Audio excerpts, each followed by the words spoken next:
મહેસાણા જિલ્લાની વડનગર તાલુકાના સુંઢિયા ગામથી સ્થાનિક પોલીસની મોટી કાર્યવાહી સામે આવી રહી છે। સ્થાનિક પોલીસે ખેતરમાં આવેલી એક ઓરડી પર રેડ કરતા 1.44 લાખની પ્રતિબંધિત ચાઇનીઝ દોરીનો જથ્થો ઝડપ્યો છે।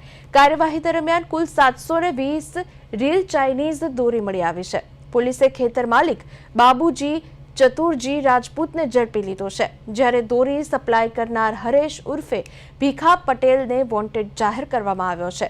આ મામલે વડનગર પોલીસે કલેક્ટરના જાહેરનામાનો ભંગ કરવા બદલ ગુનો દાખલ કરી વધુ તપાસ શરૂ કરી દીધી છે। મહત્વનું છે, ઉત્તરાયણ પૂર્વે પોલીસની આ કડક કાર્યવાહીથી ગેરકાયદેસર રીતે ચાઇનીઝ દોરી વેચતા વેપારીઓમાં ફફડાટ જોવા મળી રહ્યો છે।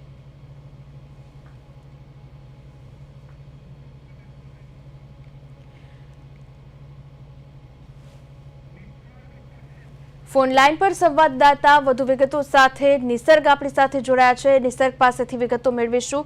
નિસર્ગ, મહેસાણાના વડનગર તાલુકામાં સુંઢિયા ગામમાં પોલીસની રેડ સામે આવી રહી છે। ચાઇનીઝ દોરીને લઈને આ રેડ કરવામાં આવી હતી। શું છે આખી ઘટના? ઉત્તરાયણનું પર્વ જેમ જેમ નજીક આવ્યું છે ત્યારે ચાઇનીઝ દોરી જે પ્રતિબંધિત છે તેના જે ઉપયોગ કરતા છે ને તેને વેચાણ કરતા અત્યારે ધીમે ધીમે સામે આવી રહ્યા છે અને પોલીસ પણ કડક એક્શન રજૂ રહી છે। ત્યારે મહેસાણા જિલ્લાનું જે વડનગર તાલુકા છે તેના સુંઢિયા ગામમાં પોલીસે રેડ કરી હતી। સુંઢિયા ગામનું જે ખેતર આવેલું હતું ગામની સીમમાં, તે ખેતરની હોડીમાંથી પ્રતિબંધિત જે ચાઇનીઝ દોરી છે તે 1.44 લાખ રૂપિયાની ચાઇનીઝ દોરી અત્યારે તો હાલ ઝડપાઈ ચૂકી છે।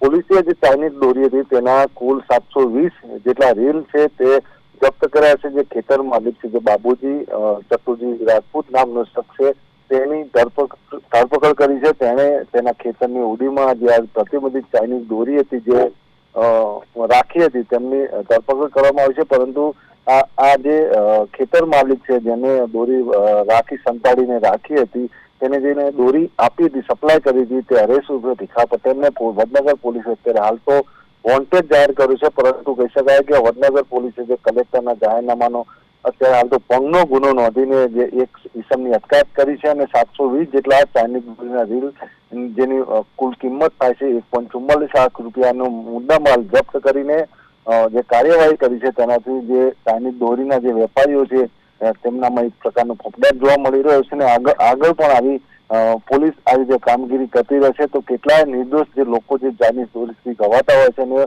અકસ્માતે મોતનો ભોગ બનતા હોય છે તેવા નિર્દોષો બચી શકે છે। જી નિસર્ગ, ત્યારે એ પણ સવાલ થઈ રહ્યો છે કે હાલ આ પોલીસની કામગીરીથી વેપારીઓમાં કેવો ફફડાટ? ચોક્કસ પોલીસ ધીરે ધીરે જે ચાઇનીઝ દોરીના જે વિક્રેતાઓ છે વેપાર કરતા હોય છે તેઓને અત્યારે ધીમે ધીમે ખાનગી માહિતીના આધારે ઝડપી રહી છે। તેવામાં જે આ ચાઇનીઝ દોરીના જે વિક્રેતાઓ છે તે પોતાના થોડા રૂપિયાની નફા માટે કેટલાય નિર્દોષ લોકોના જીવને જોખમમાં મૂકતા હોય છે। તેવા જે આ લોકો છે જેના ઉપર કલેક્ટર દ્વારા પણ પ્રતિબંધિતનું જાહેરનામું બહાર પાડવામાં આવ્યું છે અને આ પોલીસ પણ આ રીતે તેના જાહેરનામાને આધારે જે કામગીરી કરી છે તેમાં જે ચાઇનીઝ દોરીના જે વિક્રેતાઓ છે જે ગેરકાયદેસર રીતે ચાઇનીઝ દોરીનું જે વેચાણ કરતા હોય છે તેઓના ઉપર એક્શન લઈ રહી છે અને તેઓને ઝડપીને તેઓને જે પકડી રહી છે તેનાથી જે ચાઇનીઝ દોરીના જે વિક્રેતાઓ છે તેઓ એ પ્રકારનો ફફડાટ જોવા મળી રહ્યો છે અને અત્યારે હાલ તો જે લોકો છે જે ચાઇનીઝ દોરીના જે વિક્રેતાઓ તે અત્યારે ભૂગર્ભમાં ઉતરી ગયા હોય તેવા પણ જે માહોલ છે તે એક પ્રકારનો સર્જાઈ ચૂક્યો છે। જે નિસર્ગ, જ્યારે આ કાર્યવાહી કરવામાં આવી ત્યારે આ બે લોકોના નામ સામે આવી રહ્યા છે। આ બંને પર હાલ અત્યારે કેવો ગુનો નોંધાયો છે અને કયા પ્રકારની કામગીરી તેના પર ચાલી રહી છે? વડનગર પોલીસે એની ખાનગી માહિતીના આધારે જે ખેતરની હોડી હતી સુંઢિયા ગામની ત્યાં આગળ રેડ કરી હતી અને જે પ્રતિબંધિત ચાઇના દોરીનો જે જથ્થો હતો તે ઝડપી પાડ્યો હતો। તેમાં જે ખેતર માલિક હતો, જે હોડી હતી, જે ખેતરનો જે માલિક હતો જે રાજપૂત, તેને પોલીસે પકડ્યો છે અને તેના ઉપરાંત જે ચાઇનીઝ દોરી છે જેને સપ્લાય કર્યો હતો તેને પણ પોલીસે તેને પણ ગુનામાં તેનું પણ નામ લખ્યું છે, પરંતુ તે આરોપી હાજર નહીં હોતી તેને વોન્ટેડ બતાવ્યો છે અને આ બંને ઉપર જે વડનગર પોલીસે તમે જિલ્લા કલેક્ટરનો જે જાહેરનામાનો ભંગનો ગુનો દાખલ કરીને અત્યારે હાલ તો કાર્યવાહી હાથ ધરી છે।